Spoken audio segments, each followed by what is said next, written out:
શકે, પણ સરવાળે જનતાની મોર છે એ ભારતીય જનતા પાર્ટી પાસે વાગી છે। આદરણીય ભૂપેન્દ્રભાઈ પટેલ સાહેબનું જે સુશાસન છે એના ઉપર મોહર મંજૂરીની મારી છે। જે રીતે સંગઠનની કામગીરી છે, CR પાટીલ અવિજય છે, જે વિજેતા છે એના ઉપર ફરીથી મોહર મારી છે। બાપુ, જે પ્રકારે જીત થઈ છે, આપે તો એ વિસ્તારને નજીકથી જાણ્યું પણ છે અને જોયું પણ છે, કોંગ્રેસમાં હતા ત્યારે અને ભાજપમાં ગયા પણ પછી। જે પ્રકારે જાતિવાદની રાજનીતિ સૌથી વધુ ચરમસીમાએ આ વિસ્તારની અંદર હોય છે અને એમાં લોકસભા અને આ પેટા ચૂંટણી બંનેમાં તમે જોયું છે કે ઠાકોર વર્સિસ ચૌધરીનું રાજકારણ ત્યાં મોટું રહ્યું છે। જો ઠાકોર વર્સિસ ચૌધરીની રાજનીતિની વાત કરું તો બહુ સ્પષ્ટતા સાથે કહું, ભારતીય જનતા પાર્ટીએ જે રીતે ઉમેદવારની પસંદગી કરી છે એ પસંદગી ઉપરથી એક વાત સ્પષ્ટ છે કે ભારતીય જનતા પાર્ટી સાચી હતી। કોંગ્રેસે જાતિવાદી પ્રચાર કર્યો, બહુમતીનો પોતાનો ઉમેદવાર હોય એમાં કોઈ ના હોય ના શકે, બહુમતીનો વર્ગ હોય એવું ઈચ્છે કે અમારો ઉમેદવાર આવે એની સામે કોઈને વાંધો નથી, પણ સાથે સાથે જે રીતે અપક્ષ ઉમેદવાર પછી એક તરફી જાતિવાદી વાત એવું નથી। ચૌધરી સમાજે પણ ભારતીય જનતા પાર્ટીને મત આપ્યા છે, ઠાકોર સમાજે તો આપ્યા જ આપ્યા છે, પાછો પોતાનો ઉમેદવાર એટલે પસંદગીની મોહર પણ એની ઉપર મારી। અને બાકીના જે તમામ વર્ગો છે, જે નાના નાના વર્ગોને પણ ભારતીય જનતા પાર્ટી સાથે લઈને ચાલે છે।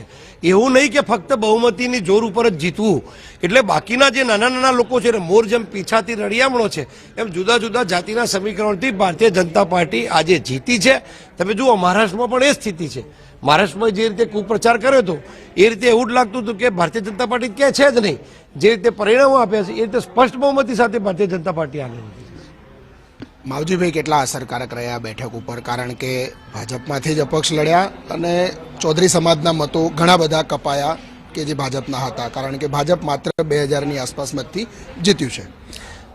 જે એ જ કહું છું કે જે રીતે માર્જિનલી ભારતીય જનતા પાર્ટી 10,000 કરતાં વધુ મતે જીતે, થોડાક મત અપક્ષના જે ભારતીય જનતા પાર્ટીની તરફેણવાળા મત હતા એમાં થોડું નુકસાન થયું છે, પણ સરવાળે જીત્યા છીએ એટલે એનો અમને સંપૂર્ણ આનંદ છે। પણ લાગે છે કે ભાજપની જે સ્થિતિ હતી એટલે તો સ્ટ્રેટેજી હતી કે 3 થી 4 લોકોને ફોર્મ ભરવા માટે કહેવું ને પછી છેલ્લે મેન્ડેટ આપ્યું, એનું પરિણામ આ અપક્ષ ઉમેદવાર સ્વરૂપે ઊભું થયું। જો અબુ કહું, રાજકીય પક્ષોએ ચૂંટણીના મેદાનમાં સરવારે ઇલેક્ટોરલ સિસ્ટમમાં છેલ્લે હાર અને જીત એ જ મહત્વની હોય છે। આ કોઈ સ્વાધ્યાય પરિવાર કે ગાયત્રી પરિવાર કે ભજન મંડળી ચલાવતા નથી, આ ચૂંટણી પંચ છે, ચૂંટણીમાં ચૂંટણી લડવી પડે અને જે સ્ટ્રેટેજી બિલો બેલ્ટ ગયા વગર જે કરવી પડે કરવી જ પડે, ભારતીય જનતા પાર્ટી કરે જ છે અને જીત્યા અને એનું પરિણામ પણ મળ્યું છે।